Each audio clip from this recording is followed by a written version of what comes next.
We are back. Good morning, and we are talking about people who want to be the next city judge, so pay attention. Before we shift to them, I wanted to give you a few numbers in case you have no idea sort of the amount of traffic, the money, activity that's going on. $1.43 million is the current budget for that court system.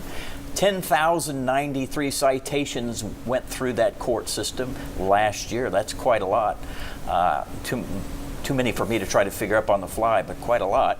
And $2.26 million is the total amount of dollars coming through in terms of payments last year. So quite a bit of activity, as you can see. We pick up with where we left off. Eddie Smith, it's your time to ask a question, and Tyler will be the first person to respond. Well, thank you very much. And this will be the same question for all of you, as you just saw those numbers. You know, each of you talked about making the court more accessible, trying to reduce fees, but looking at those numbers, you know, when you do that and less revenue is coming in, how do you reconcile being able to add those services to help it, the court be easier for people while seeing possibly revenue drop? Yeah, so getting into how the fines are administered and how they impact the community is difficult because it touches multiple points of society. First, we have kind of a difficulty because of what I perceive to be a lack of transparency with the budget process for the court. Certainly, I want to begin by saying I'm not accusing anyone in the city court of, misappropriating any funds or anything like that. But, you contrast the city court's budget process with something like the mayor's office, where we have a public forum and we encourage transparency.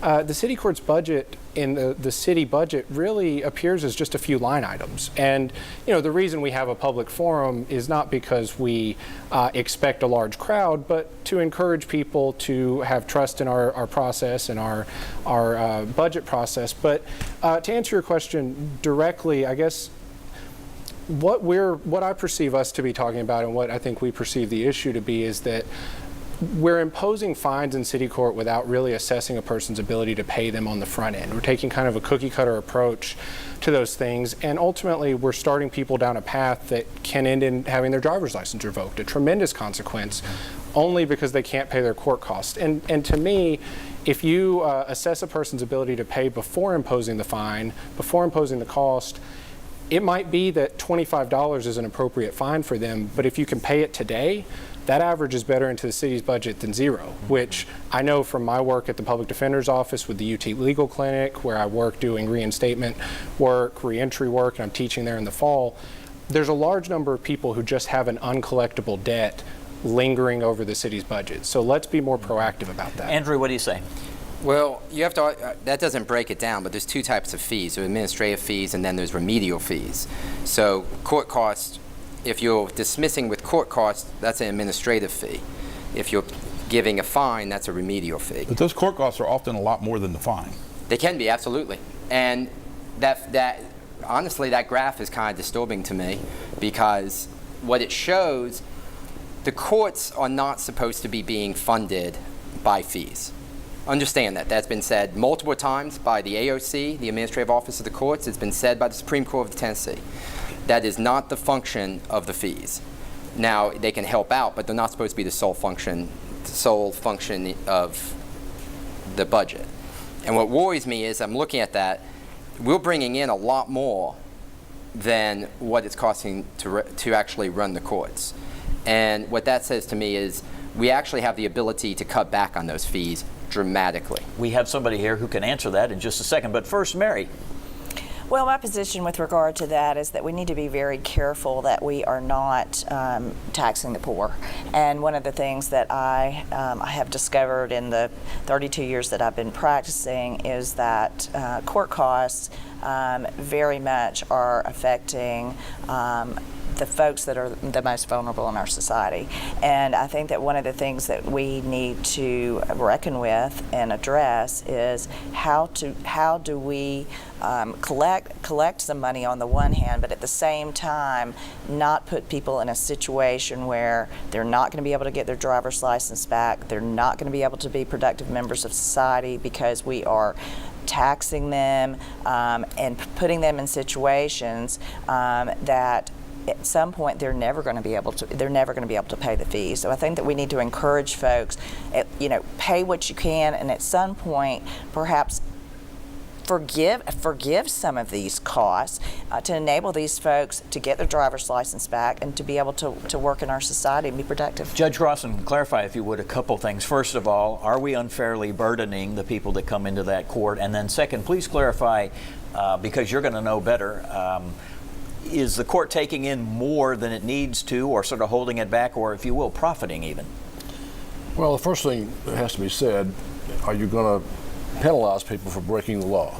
If people are running red lights or speeding or stop signs or whatever it is, should there be a penalty for that? And if so, how much should it be? The law allows up to a $50 fine plus the court costs. And that's it. And so I don't have a whole lot of discretion, but I do have discretion. And I regularly, every day and every night we have court at, when we have night court, Tuesday and Thursday night, if somebody has a big stack that's been talked about, we have people come in with thousands of dollars, so it's like it's been talked about. And when I put them under oath and have them fill out what they call an affidavit of indigency, and I consider their financial situation, and I regularly or routinely suspend large amounts of these fines and court costs already for disadvantaged people. And so that's already going on, and I do it every day, and every evening we have night court. One thing I would like to say, you said there were 10,000, there were actually 43,000 tickets issued or charges issued, 10,000 people. What happens in a lot of cases? I'm just going under that 10,000 citations. Yeah. What happens, somebody gets stopped for speeding. And the first thing out of the officer's mouth when he says something to the defendant when they roll the window down, may I please see your license, insurance, and registration? The Knoxville News Sentinel ran a story a few years ago that said 24% of all people driving in this state do not have license or insurance. The hint is there, keep your uninsured motorist coverage paid up, but in all seriousness, there's a lot of poor people out there, and they have to drive to work, and you don't want to put them in a situation where they have to choose between paying their light bill and their food bill and their court costs. And when they come in there and ask for relief, and I'll do this on the back end, not on the front end, I think it'd be impractical to do that. You have to wait and see what people's situation is before you can. I think you have to deal with the charge first. But often isn't the case that it's too late, that they've already lost their license by way of the clerk's office at municipal court, sending in their failure to pay, the Department of Motor Vehicles takes their license, and now they're back before you groveling because they can't drive lawfully?